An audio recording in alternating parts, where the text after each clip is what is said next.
Good morning, guys, gals, and pals. How you doing today? Welcome to day 14 of Feels December. I am very excited because today we're going over everything I've taught you in the last week, from the A-frame drill to this chair sit-back drill. We're going to combine it into one glide throw. I'm going to teach you everything I could possibly know about doing the basic throw. Maybe next week or the following week we'll get into some more specifics. But right now, I'm just showing you the absolute basics real fast in one tight video. So I'm going to show you how to get into your positions. I'm going to show you every key point that you want to keep in mind. And I'm going to want to show you every stress point that could be in your throws. So I'm not going to take any more of your time. I'm just going to get straight into it. All right, so I've outlined the toe board and the edge of the circle with these two paint stirrers. If you can't see them, I'm probably going to make them more visible in editing, so you're welcome. All right, so it's meet day. You want the quick basics. You want a quick, snappy, what should I worry about? What should I think about? And how do I get the best throw I possibly can? Back when I used to do glide throws, what I liked to do is I like to put my heels towards the toe board. I like to hit it a few times for good luck. I took 1 step, 2 step, and this is where I started. I didn't put my feet at the edge of the line because that would put me in risk of fouling. So what I did after this is I put the shot on my neck. I got into a nice deep squat. I put my arm out like I was trying to shake somebody's hand that's just out of my reach. I put all of my weight over my right leg. I engaged both my thigh and my calf. I got into a nice deep squat with my back bent like so. My left leg was just here for balance. And when I was ready to throw, I would imagine the push was like a switch that I would use to initiate my body for the rest of the throw. So I have my arm in tension, my shoulders in tension, my calves and my thighs in tension. So I'm going to raise up onto my calf. I'm going to rock back onto my heel while getting a nice sitting position like so. I pushed really hard off of my right heel, so that way I was pushed back towards the front of the board. You can see that my left leg hit the edge of the toe board, but that's okay because as long as you don't step on or over the toe board, then you're completely fine. So I land in this position with my left leg with my toes like so I can easily block like that. And I was on my toes, not my whole foot, my toes on my right with that tension that I built up earlier still in my legs, my calves still engaged, my thighs still engaged. It's a little tiring, but that's what you're supposed to do. So my arms are still in tension as they were before. You block, twist that leg, get a nice powerful slap. Make sure you're getting all the way out here, not just reaching your elbow across. You want to get a nice slap.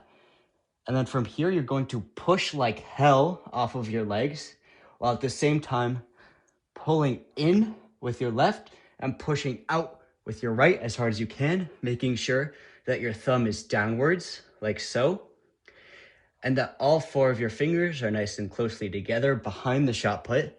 So you're not throwing it like this. So that way the shot put's only supported by 2. You want to make sure your fingers are nice and closed. So that way the shot put has as much force being put into it.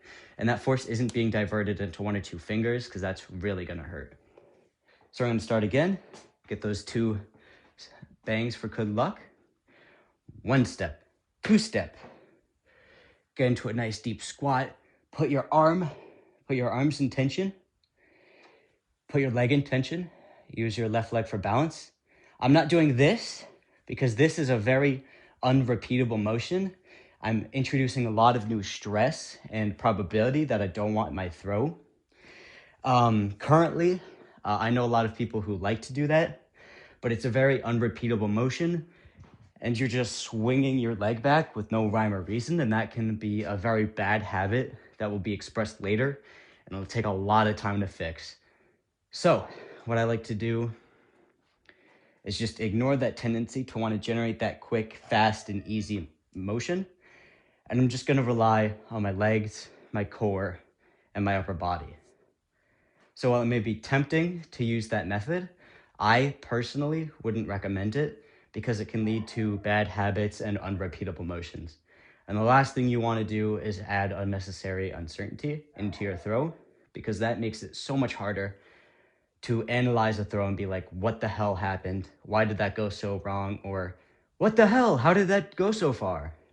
Uh, I've been on both of those different sides, and it's so unbelievably frustrating when you watch the video for like the fourth time and you cannot understand what the hell went right or what the hell went wrong.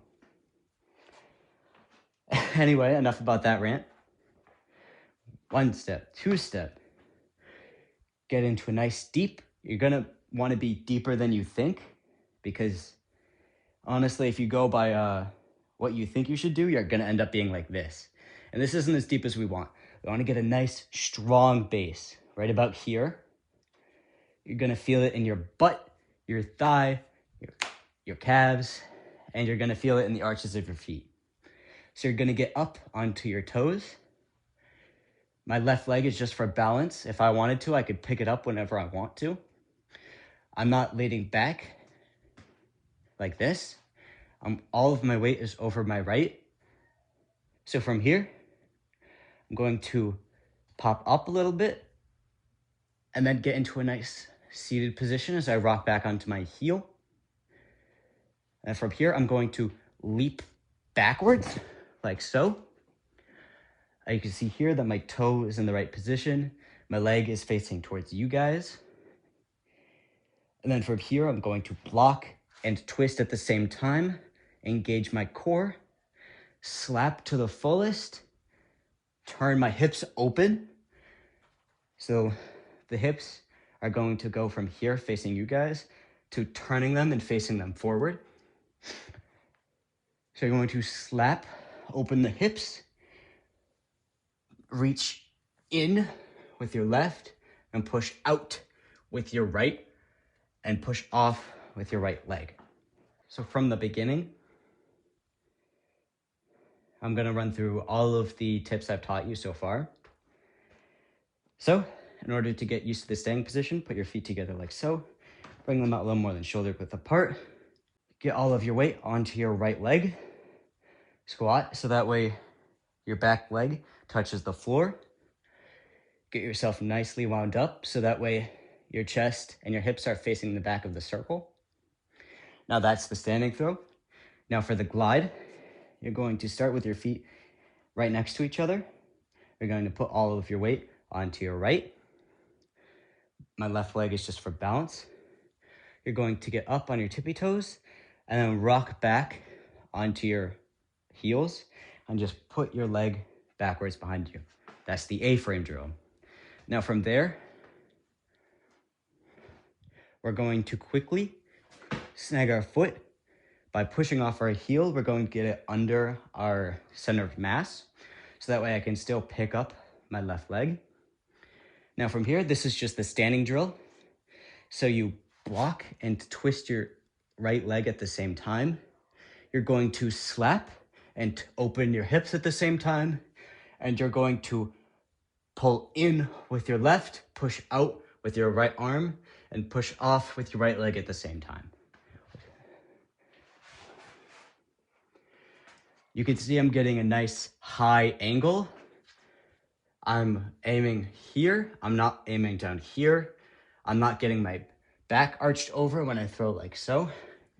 I'm using my hips to get a nice high angle, and I'm not relying on my mass. I'm relying on my control and my muscles. So that was a lot of information. If you're confused about anything, you want to see more explanation, go see the other videos on that particular topic. So I guess tomorrow we'll go back to some of the more usual drills. Maybe I'll do some mirror turn drills, the monster drill, the wall drill.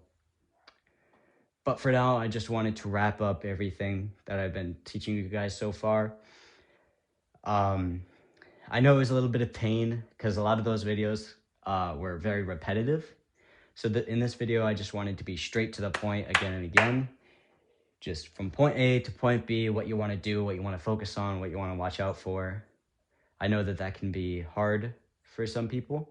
It's been hard for me too. I'm not excluding myself from some people. I struggled with it a lot. I wish I had something that was quick and easy to understand. So thank you for watching. Thank you for sticking around. This one is also a pretty long video. But no, I really appreciate every view, every person who sticks around and comments and says that they enjoyed it. It really means a lot to me, knowing that I can influence people like that and improve their throwing abilities.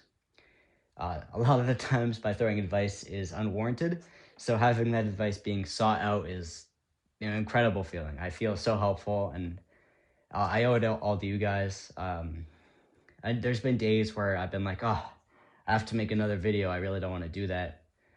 But I've enjoyed it. It's keeping me on track and accountable for what I have to do. It's been making me a better thrower, as making these, my shorts especially, making those and editing them, watching the same clip again and again, it helps me being able to diagnose what's wrong with each throw. And having to look at them so critically, it's really helpful for being able to see what's wrong. For example, in my last video, which right there, shameless plug, I realized that when I was driving, which looks like this, pretty simple motion, I was actually turning my foot so that way it wasn't facing the center of the board, it was facing off that way, which is why when I did the throw, I was turning, my foot was actually facing that way, which is why when I went to go do the rotational, it was so hard for me to stay centered and not over rotate, but I would have never been able to understand it if it was just somebody telling it to me versus actually seeing it myself. So if you can, I highly recommend recording your throws and then watching them back, seeing the critical points and what you want to look for. It's definitely a commitment of time, but it's something that I highly recommend you do. It's made me a better thrower. It's made me understand my flaws more, and I hope that it'll help you as well. So, yap session over. I wanted to thank you so much for your time. I'll see you tomorrow. And this is Throw Martin, signing off.